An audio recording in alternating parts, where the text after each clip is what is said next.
안녕하십니까. 충남대학교 신소재과학과학부생 김관우입니다.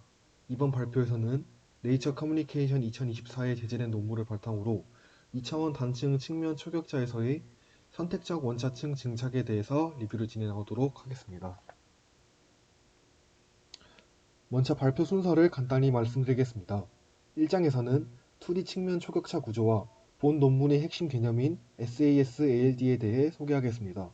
2장에서는 실험 결과를 중심으로 먼저 MOSE2, MOS2 초격자의 구조적 특성을 살펴보고 그 위에서 진행된 알루미나 선택적 증착 결과 그리고 SAS-ALD 선택성이 발생하는 메커니즘 분석을 설명해 드리겠습니다. 마지막으로 3장에서는 전체 연구 내용을 정리하며 결론을 말씀드리겠습니다. 먼저 초격차의 개념에 대해 간략히 설명드리겠습니다.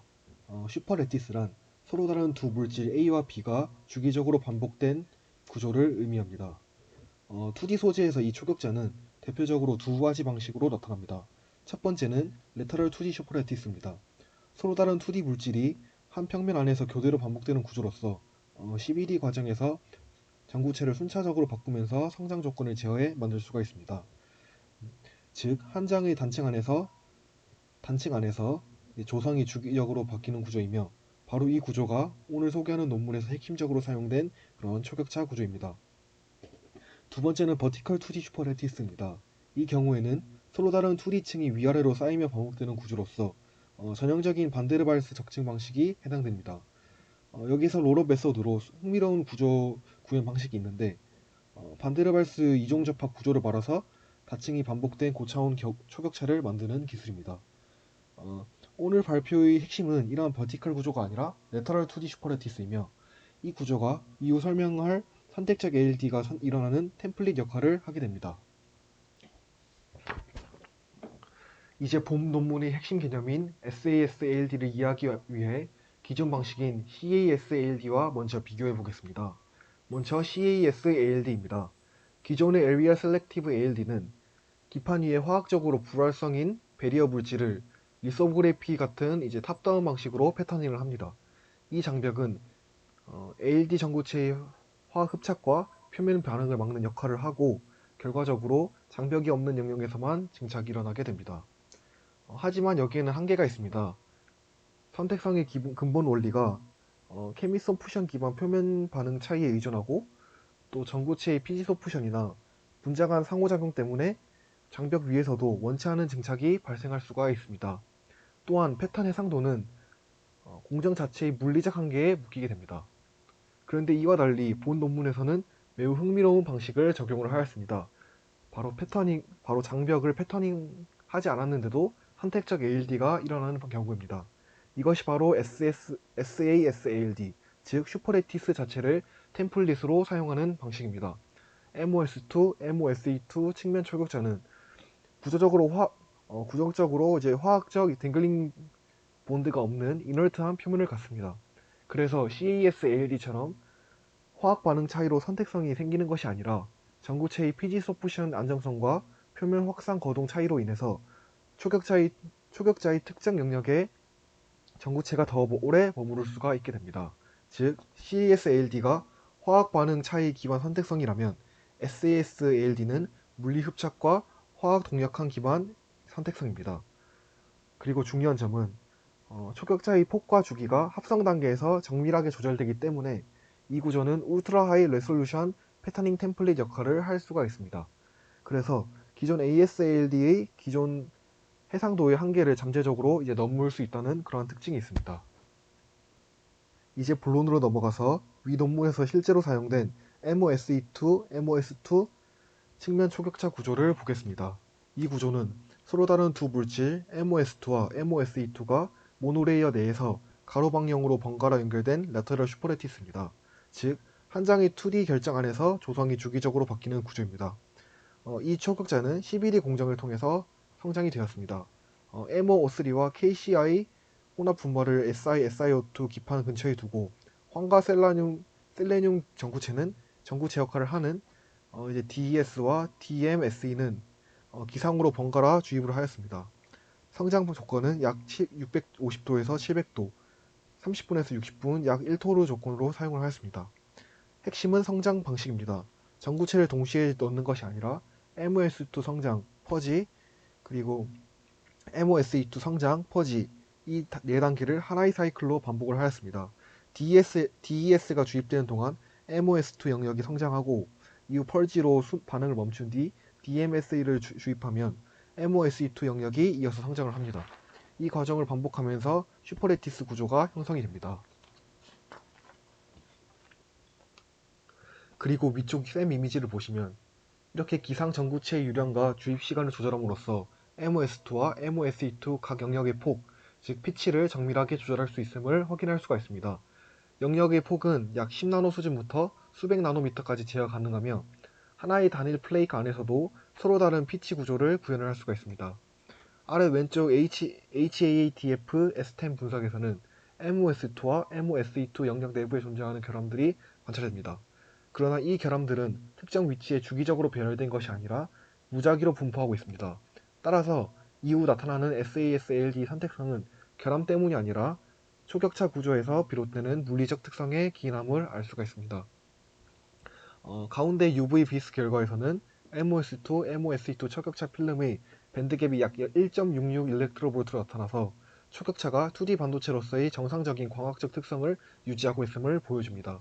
오른쪽 라만 스펙트럼 역시 MOS2와 MOSE2의 고유 진동 모드를 동시에 확인시켜주며 두 물질이 단층 수준에서 안정적으로 연결된 초격차 구조임을 뒷받침합니다. 이후 초격차 구조의 방향성에 대해 알아보겠습니다. 먼저 위쪽을 보시면 초격차의 성장 방향은 기판에 따라 달라집니다. SiO2 기판에서는 초격차 플레이크들의 성장 방향이 서로 무작위이며 따라서 이후 형성되는 알루미나 라인 패턴도 이제 랜덤한 방향으로 나타납니다. 반면 C플레인 사파이어 기판에서는 TMD 에피텍셜 성장이 가능해집니다. 사파이어의 결정 격차 방향과 TMD 결정의 특정 방향이 에너지적으로 유리하게 맞물리면서 플레이크들이 제각각 자라는 것이 아니라 특정 결정 방향으로 정렬되어 성장하게 됩니다. 이러한 현상을 에피텍셜 정렬이라고 합니다. 이 방향 정렬은 패스트 푸리에 트랜스폼 분석을 통해서 확인할 수가 있습니다. FFT는 실제 이미지를 주기성과 방향성을 보여주는 주파수 공간으로 변환하는 기법입니다. 구조가 무작위해지면 FFT 패턴도 퍼져 보이지만 정렬된 구조에서는 대칭적인 점 패턴이 나타나며 이를 통해 초격자와 알루미나 라인 패턴의 방향 정렬을 확인할 수가 있습니다. 아래에서는 초격자 중 MOSE2 영역 내부의 아웃 오브 플레인 변형을 보여줍니다. MOS2와 MOSE2는 서로 다른 격차 상수를 가지기 때문에 접합 시에 격차 불일치 스트레인이 발생을 하고 이를 완화하기 위해 MOSE2 표면이 위아래로 굽는 변형이 형성이 됩니다. 폭이 작은 경우 MOSE2 영역에는 리플 구조가 형성이 됩니다. 이 리플의 높이는 MOSE2 폭이 증가함에 따라서 약 0.2나노에서 0.5나노미터까지 증가합니다. 하지만 MOSE2 폭이 100나노 이상으로 커지면 변형이 누적되면서 작은 리플이 아니라 수나노미터 규모의 큰 버클 구조로 전이가 됩니다. 이 버클 높이는 약 3나노 수준까지 이제 커집니다. 이렇듯 MOSE2 영역 내부에는 리플과 버클이 주기적으로 존재하게 됩니다. 이제는 MOSE2 내부에 걸리는 스트레인에 대해 MD 시뮬레이션을 기반으로 분석한 결과를 살펴보겠습니다. MD 시뮬레이션은 원자 단위 상호작용을 계산해 구조 내부에서 스트레인이 어떻게 분포하는지를 예측하는 원자 수준 계산 기법입니다. 먼저 왼쪽의 직사각형 초격차 셀 결과를 보면 MOSE2 영역에서는 대부분의 스트레인이 해소되어 0% 근처에 집중되는 반면 MOSE2 영역에서는 컴프레시브 스트레인과 텐스 스트레인이 동시에 존재합니다. 특히 리플과 정렬된 방향을 따라 이러한 스트레인이 주기적으로 나타나며 크레스트 부근 셀레늄 원자는 인장 스트레인, 벨리 부근 셀레늄 원자는 압축 스트레인을 받습니다. 즉, MOSE2 내부에는 서로 다른 부호의 스트레인이 공간적으로 교대로 분포하는 구조가 형성이 됩니다. 하지만 실제 초격자는 전체적으로 삼각형 도메인 구조를 가지므로 오른쪽의 삼각형 초격자 전체 구조를 반영한 경우를 살펴보겠습니다. 전체적으로 보면 MOSE2의 평균 스트레인 분포가 더 뚜렷한 이봉 분포를 보입니다. 이는 삼각형 MOSE2 도메인이 XY 방향 양쪽에서 MOSE2를 동시에 구속하기 때문이며 그 결과 컴프레시브 스트레인과 텐실 스트레인이 더 강하게 분리되어 나타납니다. 또한 MOSE2 도메인이 값이 작아질수록 격차 불일치 위에서 형성되는 리플의 경향이 커지면서 극단적인 스트레인 값을 갖는 원자의 비율도 증가하는 경향을 보입니다. 이제부터는 이러한 스트레인 특성을 가지는 초격차 위에서 SASALD를 수행한 결과를 살펴보겠습니다. 면적 피규어를 보시면 MOSE2 영역에는 증착이 일어나지 않고 MOSE2 영역에만 선택적으로 알루미나가 형성된 것을 확인할 수가 있습니다. 또한 이 방식은 알루미나뿐만 아니라 다양한 물질에도 적용될 수가 있습니다. 추가적으로 아래 분석 결과를 보면 선택성이 얼마나 명확한지를 알 수가 있습니다. 먼저 AFM 이미지에서는 알루미나가 라인 형태로 주기적으로 형성된 구조가 보이며 특히 프로파일을 통해 산화물이 균일한 두께로 증착되었음을 확인할 수가 있습니다. 샘 이미지에서는 밝은 영역이 알루미나가 증착된 MOSE2 영역, 어두운 영역이 아무것도 증착되지 않은 MOS2 영역으로 나타나며 구조적으로도 뚜렷한 선택성이 보입니다. EDS 매핑 결과에서는 셀레늄이 풍부한 MOSE2 영역에서만 알루미늄 신호가 검출이 되고 황이 풍부한 MOS2 영역에서는 알루미늄 신호가 검출되지가 않습니다. 이는 알루미늄 옥사이드가 MOSE2 영역에만 선택적으로 증착되었음을 화학적으로 보여주는 직접적인 근거입니다. 추가적으로 알루미나와 MOSE2 사이의 계면은 깨끗한 상태를 유지하고 있으며 UV비스 분석을 보면 증착된 알루미나의 밴드갭이 약 5.2 일렉트론볼트로 나타나 증착된 산화물이 정상적인 물성을 유지하고 있음을 확인할 수가 있습니다. 이제는 이러한 초격자 위에서 알루미나가 어디에서 먼저 핵생성되는지, 즉 뉴클리에이션 거동을 살펴보겠습니다. 이 측면 초격자에서 SASALD를 수행하면 알루미나 아일랜드는 무작위로 생기는 것이 아니라 MOSE2 내부의 리플 또는 버클 구조의 주기성과 유사한 주기로 형성이 됩니다. 먼저 MOSE2 폭이 좁은 경우를 보면 초기 알루미나 핵들은 MOSE2 리플 구조의 벨리 영역, 즉 압축 스트레인이 존재하는 위치에 정렬되어 나타납니다. 이 아일랜드들은 리플과 동일한 주기를 가지며 형성되고 ALD 사이클이 증가함에 따라 서로 병합되면서 결국 라인 형태의 연속적인 구조로 성장합니다. 반면 MOSE2의 폭이 넓은 경우에는 핵생성 거동이 달라집니다. 이때 알루미나 초기 핵이 MOSE2 내부의 버클을 주변 뿐만 아니라 계면 MOS2, MOSE2 계면에서도 함께 형성되는 것이 관찰됩니다. 그 이유는 전구체의 표면 확산 길이와 연관이 있습니다. MOSE2 폭이 작을 때는 벨리와 계면 사이 거리가 매우 가까워서 흡착된 ALD 전구체가 표면을 따라 이동하다가 가장 안정한 위치인 벨리 영역까지 도달할 수 있어 핵생성이 벨리에 집중됩니다. 하지만 MOSE2 폭이 커지면 버클 영역과 계면 사이 거리가 수백 나노미터 수준까지 증가하게 되고 이 경우 전구체가 표면을 따라 확산하다가 에너지적으로 가장 안정한 버클 위치까지 도달하지 못하고 그보다 접근성이 좋은 계면 부근에서 먼저 핵생성이 일어나게 됩니다. 즉 SASALD의 선택적 증착은 단순히 MOS2와 MOSE2의 표면 차이뿐만 아니라 MOSE2 내부의 스트레인에 의해 형성된 리플 버클 구조와 전구체의 흡착 및 확산 거동이 결합된 결과임을 보여줍니다. 이제 이 구조 위에서 전구체가 화학적으로 선택적으로 결합하는지, 즉 케미소프션 기반 선택성 가능성을 먼저 살펴보겠습니다. 위 슬라이드의 빨간 박스에 해당하는 부분은 TMA와 H2O가 MOS2 및 MOSE2 표면에 흡착될 때의 에너지를 비교한 결과입니다. 계산 결과를 보면 TMA의 흡착 에너지는 MOSE2에서 약 마이너스 0.67 일렉트론볼트, MOS2에서 약 마이너스 0.66 일렉트론볼트로 거의 차이가 없으며 H2O 역시 두 표면에서 마이너스 0.15 일렉트론볼트 수준으로 유사합니다.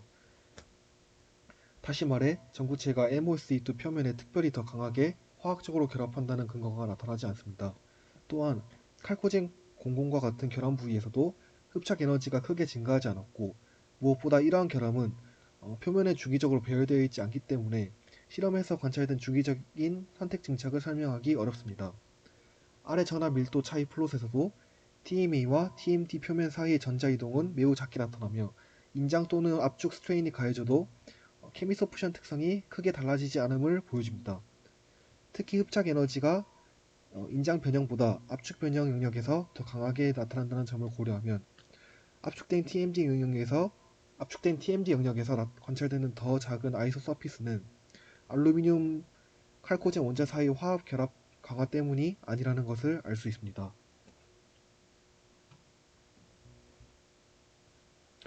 이번에는 전구체가 표면에서 실제로 화학 반응을 일으키는 해리 반응이 선택성을 만들 수 있는지를 살펴보겠습니다.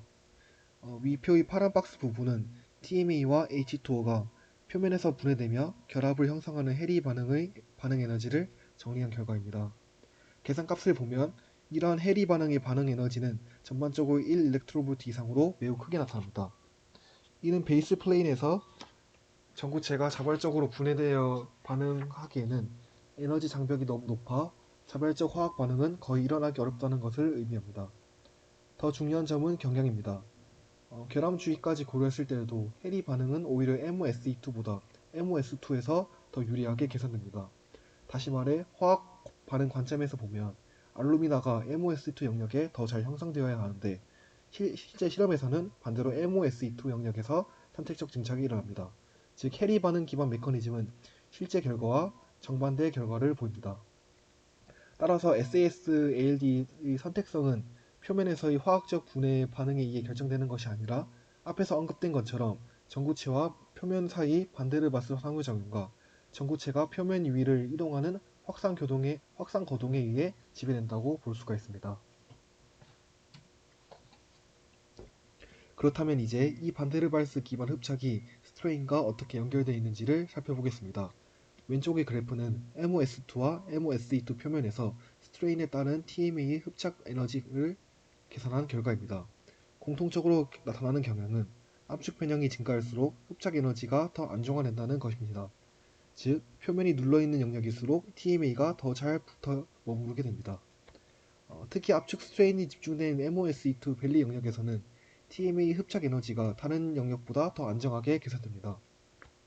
이 안정화는 압축으로 인해 표면 원자 밀도가 증가하고 더 조밀한 표면이 반데르발스 상호작용을 강화시키기 때문입니다. 즉 화학 결합이 강해지는 것이 아니라 물리적인 반데르발스 기반 결합이 더 안정해지는 것입니다.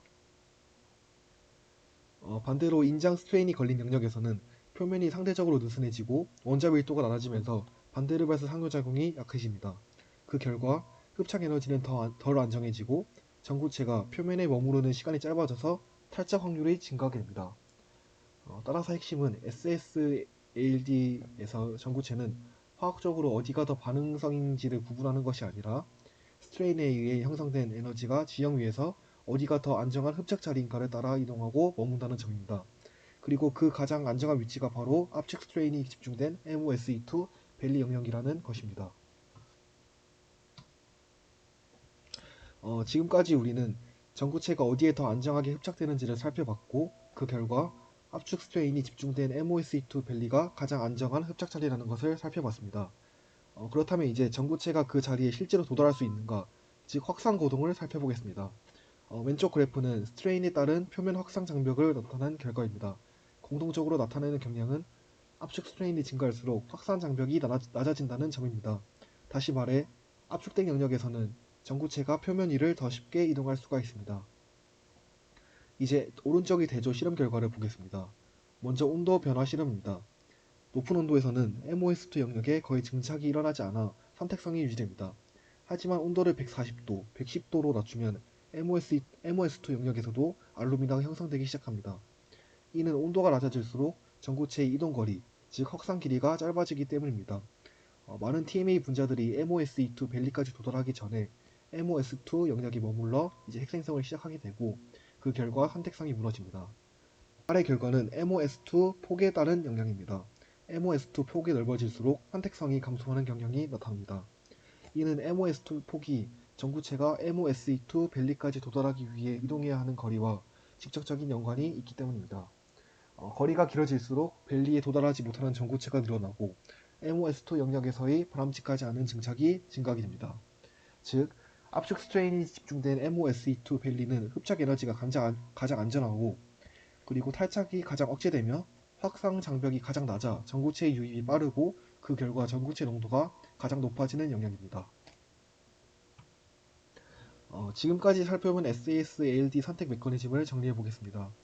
먼저 위 KMC 시뮬레이션 결과를 보면 스트레인 분포, 확산 속도, 탈착 속도, 점유도, 충돌 빈도까지 모두 MOSE2 내부의 크레스트와 밸리에서 서로 다르게 나타난다는 것을 알 수가 있습니다. 즉, 단순한 한 가지 요인이 아니라 여러 동력학적 요소들이 동시에 작용을 하고 있습니다. 그리고 왼쪽 표는 이 차이를 정리한 것으로 이제 벨리 영역에서는 흡착이 더 안정하고 확산이 빠르며 탈착이 억제되어 전구체의 체류 시간이 길어지는 반면 크레스트 영역에서는 그 반대의 경향을 보인다는 점을 보여줍니다. 따라서 메커니즘을 정리해보면 SAS-ALD 선택성은 화학 반응성 차이에서 오는 것이 아니라 TMA의 흡착과 확산 고동에 의해서 지배됩니다. 특히 압축 스트레인이 집중된 MOSE2 밸리에서는 전구체에 유리한 동력학적인 조건이 형성이 되고 그 결과 핵생성과 성장이 가장 효율적으로 일어나는 영역이 됩니다. 이제 결론을 말씀드리겠습니다. 이 논문은 2D MOS2, MOSE2 측면 초격차 위에서 SASALD가 구현될 수 있음을 보이고 이를 통해 하프 피치 10나노 이하 수준의 나노 패터닝이 가능하다는 점을 제시합니다. 즉, 별도의 리소그래피 공정 없이도 초격차 구조 자체가 선택적 증착을 유도하는 템플릿으로 적용할 수 있음을 보여줍니다. 선택성의 기원에 대한 해석도 이 연구의 중요한 부분입니다. 선택적 증착은 표면의 화학 반응성 차이에서 비롯되는 것이 아니라 ALD 전구체의 흡착과 확산 고동과 밀접하게 연관되어 있습니다. 또한 이러한 SAS-ALD 방식은 알루미나에만 적용되는 것이 아니라 다양한 물질에서도 유사한 선택적 증착이 가능함이 제시되어 비교적 범용적인 선택적 증착 템플릿으로 확장될 가능성을 보여줍니다. 결과적으로 이 연구는 2D 초격자의 구조적 특성을 활용해서 선택적 LED를 구현하는 접근을 제안했고 이를 바탕으로 나노 리본 소자나 쇼트 채널 소재와 같은 복잡한 이제 2D, 3D 나노 스케일 소자 구조로의 응용 가능성을 시사하는 그런 연구라고 정리를 할 수가 있겠습니다. 이상으로 발표 마치도록 하겠습니다. 감사합니다.